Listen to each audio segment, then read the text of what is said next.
listening to their podcast. Who's inspiring you? And it could be your mom. Okay, if so, what the hell is she doing? Why is she so? Who and what is inspiring you? Anybody? Please share. Who doesn't love Brene Brown? Yes. Yes. She is inspiring. If you guys, if you don't know about her, she is very inspiring, and she's funny as all heck. She's very funny. She can be self-deprecating, which is very real and honest. She's got a thing on Netflix right now, I think. I watched it twice at least. I took notes. That's Rising Strong. She's got 5 New York Times bestsellers. The Gifts of Imperfection is an excellent book, and I think that's her first or second book. The Gift of Imperfection. Okay. Yeah, gift or gifts. I think it's plural, but Gifts of Imperfection. And her newest one is Daring to Lead, and I'm reading that. So I'm glad. Yes, yay for Brene Brown. Anybody else?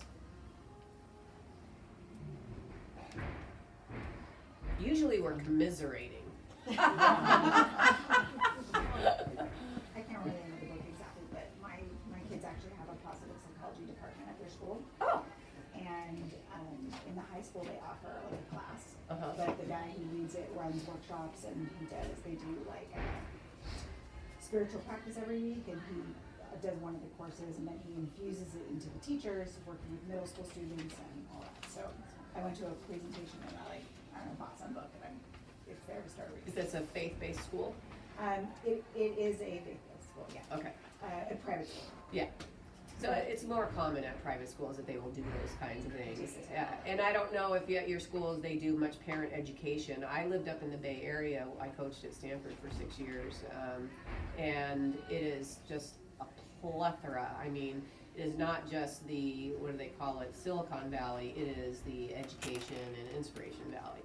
I mean, people are just so dang creative up there.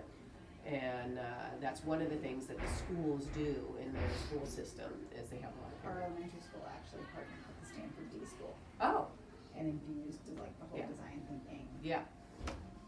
Yeah. into the elementary school. So, of course you don't have to speak or answer, but I have a quick question. Sure. Just back to, as a parent, I think some of us can relate. We've had issues on what is our role if there's like a disconnect between the coach and the gymnast. Yes, Mhm. I do. What do we intervene? Do we back up? Do we encourage? Do we inspire? Do we Mhm. say nothing? Great do question. do we meet We 18 do. times with the coach and when there's kind of a breakdown? yeah.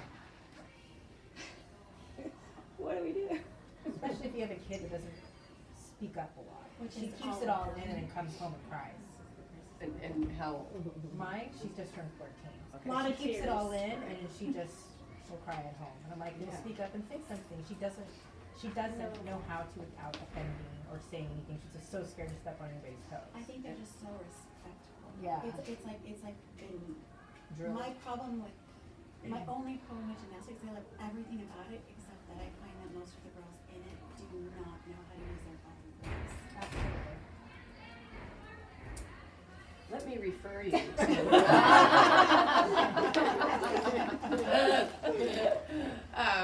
No, you're speaking the gospel of gymnastics, and honestly, it is in every sport. Yeah. And to tell you the truth, the thing is that we have a higher risk of and rate of injury because of the way the sport is, and we're taking very small children and doing very risky things, and they're training an exorbitant amount of hours compared to other sports. So there's just a lot more intensity to our sport. But the behaviors, the thoughts, the emotions, the words, the lack of words, the ability to speak, not to speak, very similar across the board in all sports. And what you may or may not realize is that because of their development, so it is a fact that the human brain from birth does not fully develop until their mid-20s, okay, even when they're in college. So the fact that we're putting our kids in these high-achieving environments with crazy-ass tricks that they have to learn, right? The speed that they have, the rate that they have to learn them in order to compete them and then be successful at them and be respectful and mindful and do everything the coach says and be positive. And then we expect them to be able to respond and articulate what they're thinking and feeling, and to be able to talk to the coach on the level that an adult would speak to the coach about feeling scared, nervous, what do I do, can you help me? That is extremely difficult for any kid, okay? Extremely difficult. They have been taught and trained over and over and over, do as I say, do as I say, do as I say. We do not, as a society, and I don't know your personal family style or values, we do not slow down and teach them to be in tune with themselves and to trust that. Okay? When they learn to trust their own thoughts and feelings, that is the beginning of confidence in the self. Not confidence to do a skill.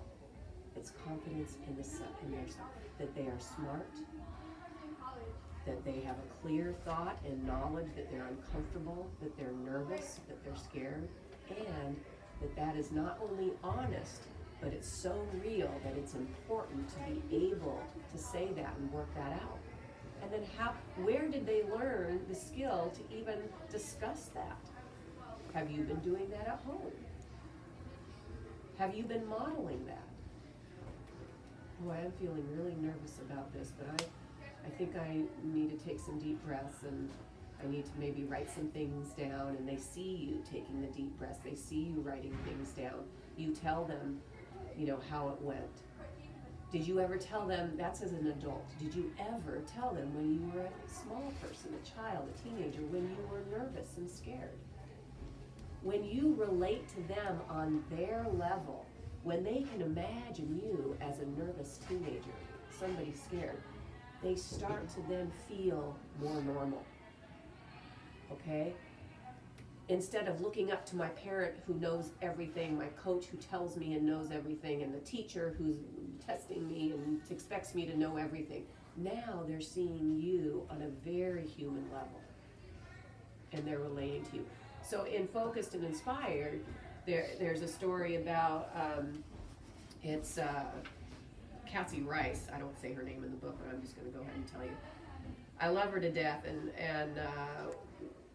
we're still getting to know each other, but this is in chapter 3, and it's called You're a Complex Human. Okay? It says, each athlete is a multiplex of personal thoughts, ideas, and emotions. Look closely and learn. And I start with the humanistic approach. And it says, the humanistic approach focuses on each athlete as a whole and complex person who has essential needs, including psychological and emotional needs. So if she or any of these girls do have a boyfriend, on some level, that's fulfilling an emotional or psychological need, or both, okay? And the trick is how do you balance that out, all right? And it's with anything, they essentially, they need sleep, they need proper nutrition, they need emotional connection, they need support, they need directions, they need leotards. Essentially they need these things. So how do we then provide that and balance it out so they can still achieve and feel like they're on the track to make their goals? The benefits of the humanistic approach, and this is as parents, we want to do this, you will understand each athlete, their personal values, and what's important to them in life. So there's a values exercise in this book. All right, so whether you want to, you value, boy, that time goes by fast. That's not the end. That's a warning. Do you value family time? Okay, if so, do you have that pretty much scheduled regularly, that you all eat dinner together, or if they're at the gym, Sundays, or, breakfast together, or something like that, or you do a family activity? Do you value patience? And if so, do you talk about it? Or do you just expect them to be patient? Okay? Do you show them and say, wow, this is hard, but I'm gonna be patient. I'm slowing down. I'm not gonna, criticize myself. How are you in the car, beep, beep, beep? Well, that's not patience. Yeah, thanks, get out of the way. So this goes back to, we were talking earlier about if you're having an issue with a coach, and part of it I think is, how, if your child is an introvert or an extrovert, or Yes. how they deal with confrontation. Yes. But I think a lot of it also has to do with the fact that they're exercising really hard, so they're depleted on a physical level, and they're also having a trouble on some kind of emotional level. Not sure if they want to confront somebody or not. So they're depleted on these multiple levels. So the timing has a lot to do with it. They may not want to do it then, so they may come home and talk a little bit about it, and then at that point it becomes, well, if they're a stronger, more extroverted kid, it might be like, well, you know what, now it's old news and it happened, I'm fine for next time. But if they're not, then there could be a fear of going back to the gym because I didn't confront it before, and now I don't know if it's going to happen again. So what would your advice be Yeah. if you actually have an issue on the You're in. timing to address it? Yeah, thank you for bringing back to that. So the issue of at the gym is very sensitive. That is the coach's domain, right? They're the authority at the gym, all right? But usually all the person-to-person, face-to-face communication does happen at the gym. I mean, they don't come to your house, right? So what I think, and then you're right, the timing of it. Okay, so the location, the timing. What I would say is as neutral as possible, away from the gym environment if possible. Not during practice, because they don't have the time. They've got all the gymnasts moving and they've got to stay on their schedule, and so during practice is very difficult. If it's a sensitive issue, if it's a pattern of disappointment, frustration, feeling like they're not making any progress, whatever it is, scared, nervous, if it's a pattern and it's happening over, days or weeks, especially if it's happening over weeks, then I would schedule a meeting. And you might think this is funny, but I would ask the coach to sit in one of these chairs and let the gymnast sit behind the desk in his or her chair. Okay? Let her be in the position of authority. You want to try to neutralize, normalize, decrease, bring down the tension, make it lighthearted. If it's something that's been happening over and over or a pattern, I would have a meeting, I would be there, okay, as the parent, all right? As the parent, I would be there. I wouldn't want to speak entirely for my child, but be ready, your child is probably not going to be comfortable speaking up, okay? Probably not, okay? And that is okay. The whole message that we're trying to get is not how can we resolve this, it's how can we keep teaching our child and facilitating ways for them to be able to speak up. This is a learned skill. Did you go into your first job interview in your whole life and nail that sucker? Yeah. Was your first day on the job, worth promoting? Probably not. You have to learn. You have to learn the people, learn yourself, learn the skill and practice it. I have a question. My daughter is just insanely hard on herself when she has she might call it a bad practice, but she would do 10, she'll give me the stats. I did 10, routines on the beam, and I fell on one. And she focuses knows, on that one. and she knows she's not being rational. And she's like, Right. I don't know why I'm so hard on myself. I did really good, and I did it, but she holds herself to an insanely high standard. Yes. And I'm trying to talk her, I try to talk her through, and Yeah. at least she knows she's Yeah. being irrational, but she is. Yes, we're all logical. And when it comes right down to it, we can see it. Yeah. But the fact is that it's very, very difficult with our human emotions. She's probably using it, and I'm going to just guess, as a defense mechanism. If we're harder on ourselves than somebody else, then it's not going to hurt as much. Okay? If I land on my face and I get mad, then it's going to be a lot easier me being mad at myself, then my coach going, what's wrong with you? You know, you didn't block up and rotate and land on your feet. You know, it's like, I already know it. I'm already mad. And sometimes you're trying to prove, unconsciously, you're trying to prove that it's important to you. So I don't know what's going on with her, but the main thing is that it's not finding the solution now. This is what we all want. We all want to get the answers right now, okay? It's day in, day out, week in, week out. What is the character? What are the values? What are the messages?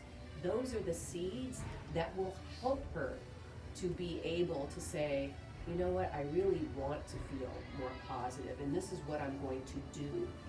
All right, there's a book called The Happiness Advantage, Sean Aker, and I would also suggest that book. I'm a book reader. The 6 Pillars of Self-Esteem.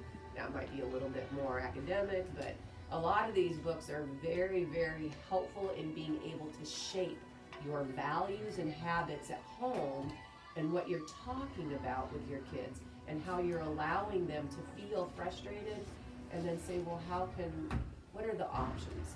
What can we do about this? I think what you're talking about, the resilience for our kids and learning these skills and having the grit Yeah. is something that I'm sure in all sports, but we're all parents of gymnasts, Right.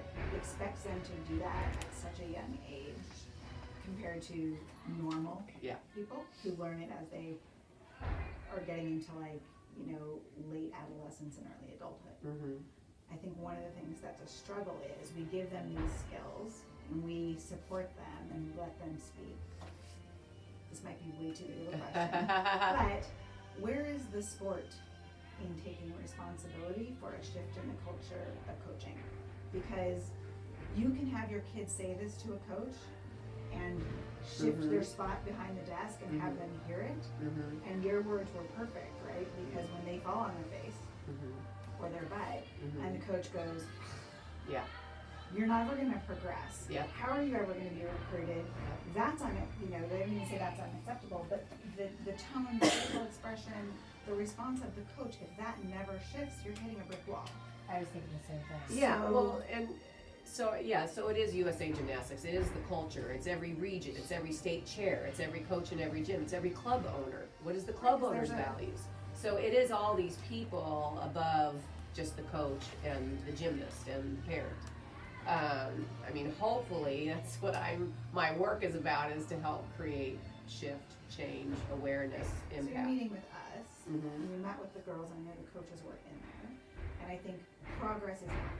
In the last Mhm. couple of years, Mm, or in the time that we've all been in the sport, I've definitely seen progress, and I've seen coaches that are highly negative or abusive mhm. leave or be asked to leave because it was clear or evident.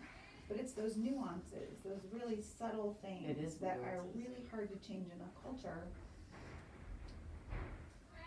I mean, and I guess it's hard to know, and I don't know that you're working specifically with our coaches, but how do we take all of this education and infuse it to Yeah. make change here? Well, because I also raised kids, what was most important to me, especially as a single parent, is that I sort of, prayed to the universe that positive people would surround my kids, okay? That loving eyes would be on them when I couldn't be with them, when they were walking to the library and I was, working or something like that.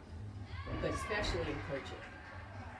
And if it was something was glaring and stood out as negative, and I felt that my kid's spirit was being affected, then I would not let that go on for very long. Either we would finish a season and make a different choice, or we'd have a talk with the coach.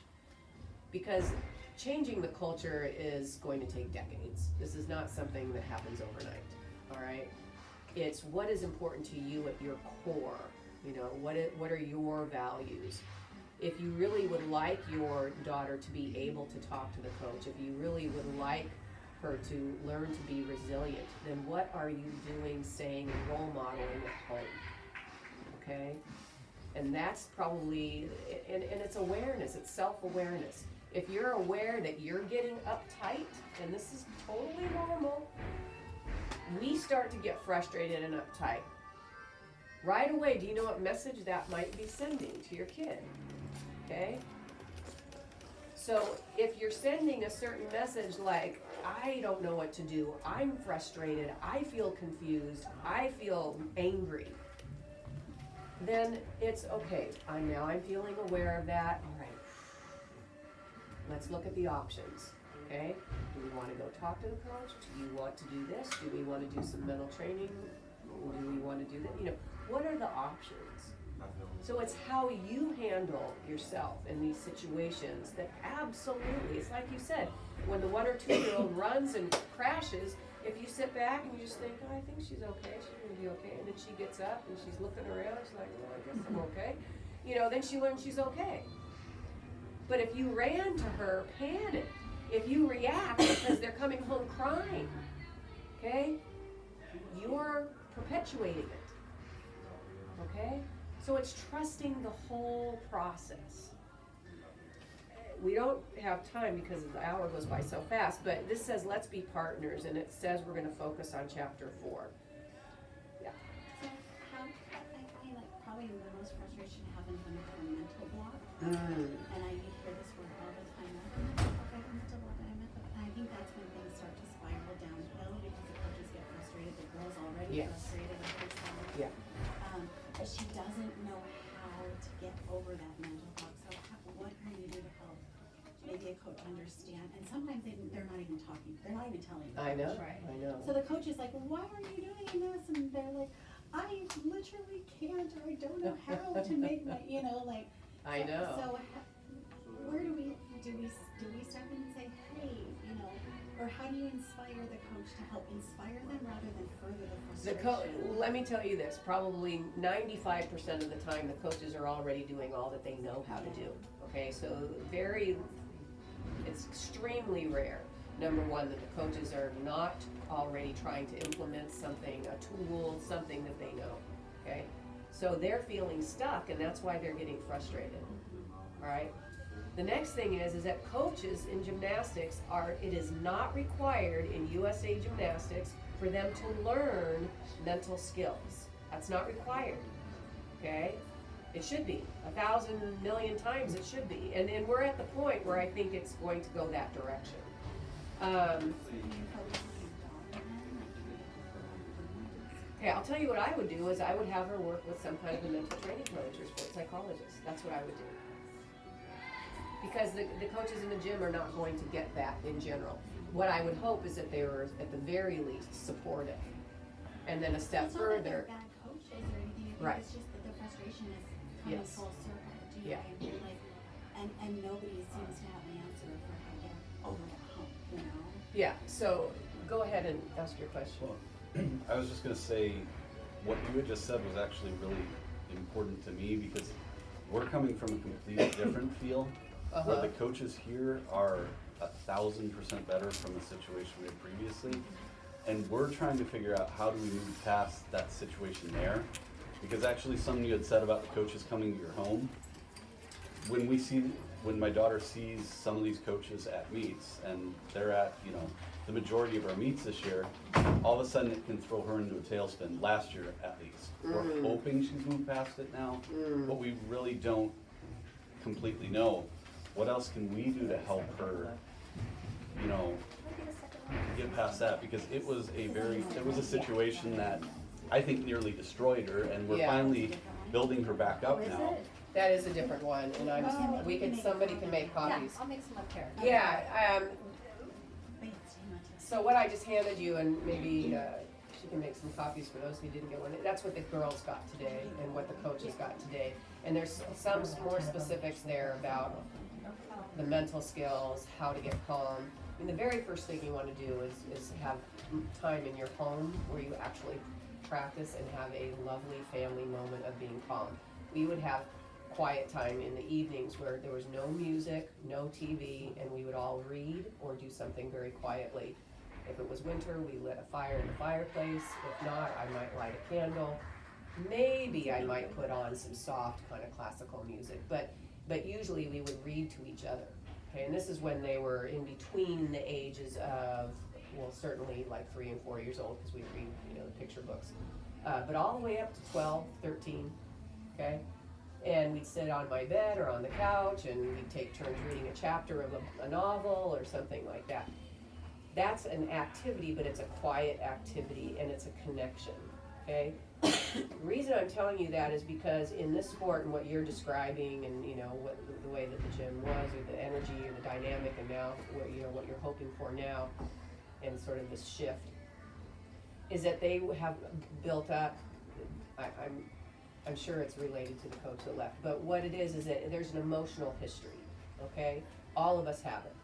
All right, so even going to a meet can just trigger that emotional history. Oh, ours is from a previous gym.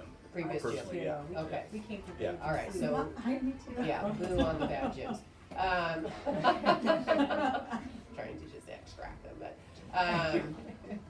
yeah, and if you keep on hitting, even whether it's here, anywhere in the world, wherever you are, for your child, if you keep bumping up, hitting a certain emotional issue, let me just tell you, every time they have a mental block, and every day, and every turn that they take, and they stand there, and they're scared, and they're scared, and they're scared, they are living fear. They are living fear, and every single time they do that, they are creating a stronger and stronger emotional history of fear. Do you know that that will absolutely relate to their choices later in life? Who they choose to work with, sleep with, live with, work, you know, anything. They're going to have that familiarity of the feeling of fear. So then you stop to you don't recognize it as much because it becomes your new normal. Okay? So as parents, don't just look at just right now and resolving this right now. Look at how do you want to develop them? What skills and tools would you like them to have? What values would you like them to live by? And then model that, practice that at home. On the issue of fear, so as a parent, if you've had a gymnast who's been injured a couple of times, and every time I send her to practice, I have that fear. How do I get over that fear? Every day. Because I am available. I'm sure you can relate. Yeah, yes, I understand, I understand. And, you know, on a personal note, I was married to somebody that created that for me. And why did I choose that? Okay, if you're afraid, feeling this fear when your daughter's going somewhere, do you know why? Are you nervous she's going to actually get hurt? Or, okay, and how long? Physically, right? Yeah, and how long has that been going on for you? I think for first injury, Mm-hmm. just like the Okay. So, yeah, So is that personal to me? that sounds As opposed personal to you, yeah, because, I mean, you at some point chose to support your daughter in this sport. So, you know, they do get injured. You know, I used to tell my kids, you're probably gonna laugh at me. Because they'd come home from practice and something would happen, or something would hurt. Usually something would hurt, or it was hard or something, and I go, hey, I said, athletes experience pain. Look in the dictionary, it says athlete pain. That's what it says. Live with it. But I'd say food is medicine, you know, then I'd be like my mom, you know, and I'd say we're gonna massage you. Ooh, we're gonna just do some calming. Oh, let's visualize. Ooh, I'm gonna make that score. I'm gonna kick that goal. You know, it's how do you want to move out of the fear and then choose these positive paths, okay? So if you really trust that you're giving your daughter this opportunity to learn skills, learn all kinds of discipline, learn how to be on a team, learn how to face challenges, you know, all these wonderful things that has nothing to do with a scholarship, has nothing to do with winning a medal. All right, these are all other types of values and character building experiences. If you believe in that, I would focus on that. So each one of you, me included, we decide what we want to focus on. If you keep feeling some kind of nervousness, fear, frustration, something negative, just notice it. Notice that you're feeling, oh, I'm feeling that again. Oh, Jesus, I'm feeling that again. then to say, okay, what do I want to focus on? What do I want to feel? Write it down. Make yourself a sign, okay? I trust, okay? She's learning values. She's learning values, da da da da. You know. Yeah, yeah. Make up a dance. Post it on Instagram. TikTok. TikTok is the new thing, right? Quick question. What happens when we try to have these conversations to inspire or to tell them to visualize, and they're like, I visualize me falling. I visualize me falling. I can't visualize. Okay, Or that's fine. everything is negative. Yeah, so what I'm hearing in that little scenario is that you're in sort of a teaching role, trying to teach them or encourage them, encourage her to visualize. What do you visualize?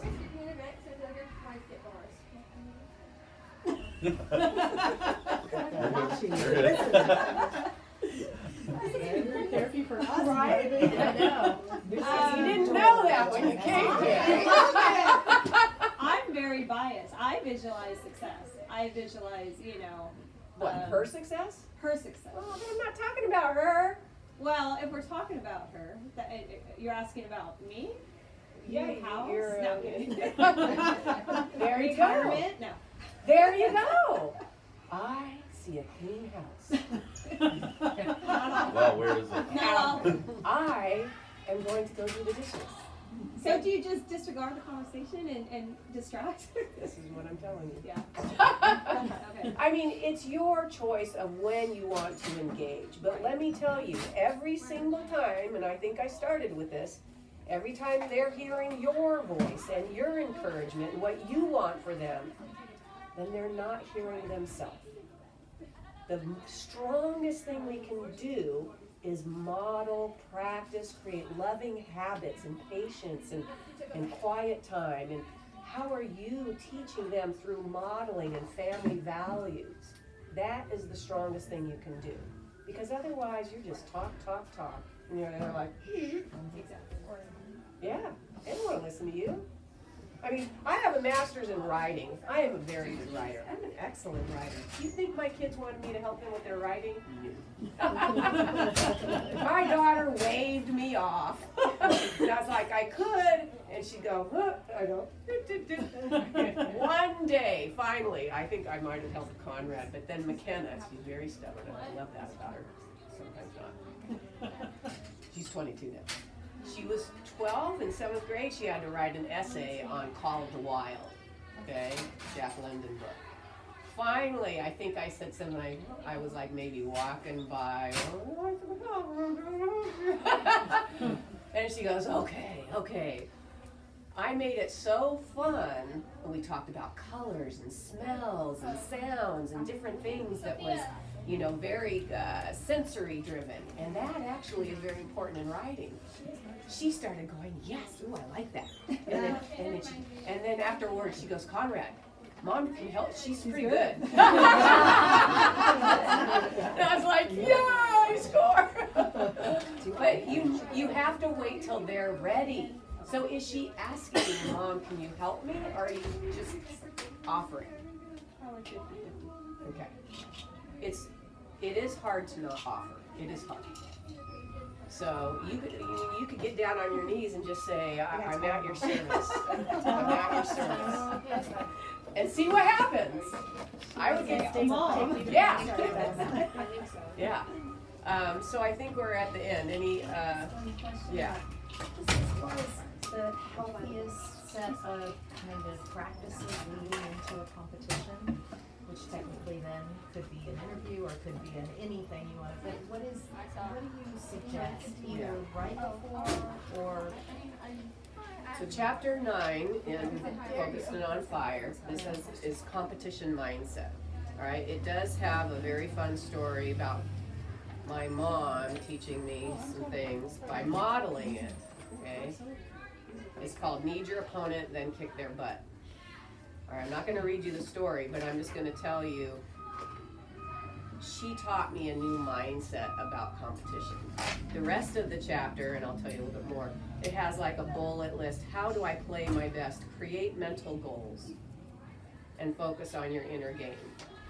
So they have score goals, they have placing goals, qualifying goals, performance goals. I want to make my double back, I want to stay on beam, you know, but what are their mental goals?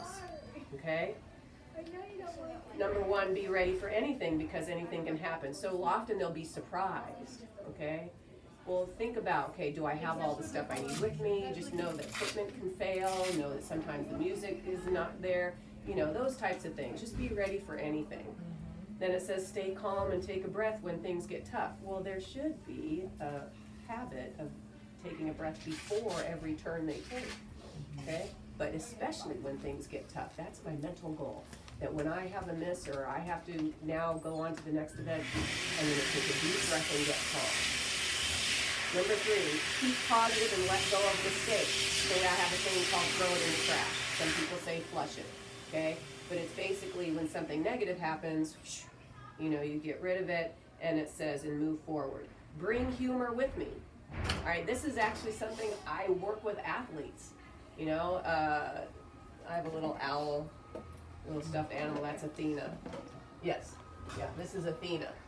So whether they have a stuffed animal, this reminds me of wisdom, and I use it in my clinics, and it's very lighthearted and playful.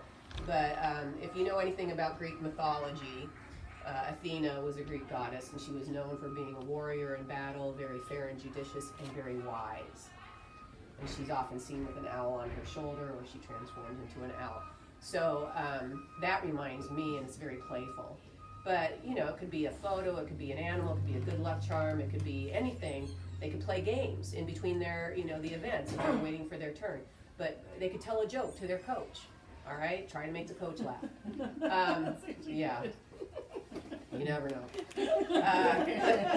They can write on their arm, and parents, if you don't like it, don't do it. But I have kids, they write, you know, words on their stomach or their arm, and it's a message to them to have this secret, like, power. And it's fun.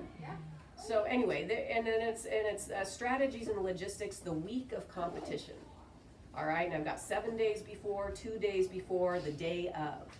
All right, and then there's a story about me in Utah. But the story about me and my mom is that she would go into competitions, and well, it starts out when we're in the car and we're praying, and she would say, okay, and God bless all the girls who are competing and the judges and I would just think when we first started this, I was like, why are we praying for the other girls to do well? Doesn't make a lot of sense to me. So it sounded odd, but we did wish that all the opponents would have a positive attitude, that they would be safe and perform their best. Okay? And we literally would pray for the parents and the judges and the coaches and everybody. I was very competitive, and though it sounded weird at first, I liked the feeling of wishing people good luck, okay? That's a good feeling, all right? My mom's intention was different than just saying good luck, okay? She really believed that winning wasn't the most important, but that competition helped athletes build character and take charge of their skills after much training. You rise to a challenge and you do it together in the competitive spirit. So competition is learning and becoming your best self. It's not about the score, it's not about the medal. So everyone, including me, will benefit by sending each other true best wishes. So she would walk into a meet and she'd see the girls with their hair and different things, and oh, look at that, it's so. And then she loved standing and doing the play, you know, the national anthem, and she just loved the whole, you know, tradition of competition. And it was like a party. And we talked about that. I mean, it's like, you know, you can't compete without all these people. You can't do it alone. So, and statistically, when you send out your thoughts and energy and your good, kind words, it comes back to you. It fuels you. All right? You become connected and in harmony with everybody. So that's that story. But there are strategies in there. I hope that's helpful. Yeah. So is your book the same, just a different cover? Because we actually bought it a couple of years ago. Yeah, that was the original cover, the light blue with the girl on it, and this is, when the second book was coming out, a little over a year ago, we wanted them to kind of have a similar look, so it's the same book, but we just redid the cover. Yeah. Yeah. But the green one is more for parents. Parents and coaches, and this is on positive psychology, how to communicate effectively and motivate healthy. Yeah. And you have copies of both? Okay, I just. I do, I have plenty of copies for everybody here. Voting Venmo pick parents. No, Venmo, Yeah, the other thing that I would say, I just did it. is that if, 38 for both of them. 38 for both, yes, Do you have enough for both of them? I do, I do. If the gym, or this is for any gym, if anybody wanted to, like a booster club or the owners or anything, wanted to have as another way to make money or funds or anything, is that we can sell a load of books at wholesale, and then you can sell them in your gym or however you wanna do that. So we do that too. I think it's like 20 books or more, something like that. So yes, thank you. You guys are awesome. I hope I imparted a little wisdom for you. Very good. You signed this one, the girls who had to leave. Sure. Thank you. I just bought my two. Okay, all right, so let me be as organized as I can about this. It's 19 I for do the take parent checks, one, yeah, and it's just write it 20 down. for the couples. And 38, you save $3 combined together.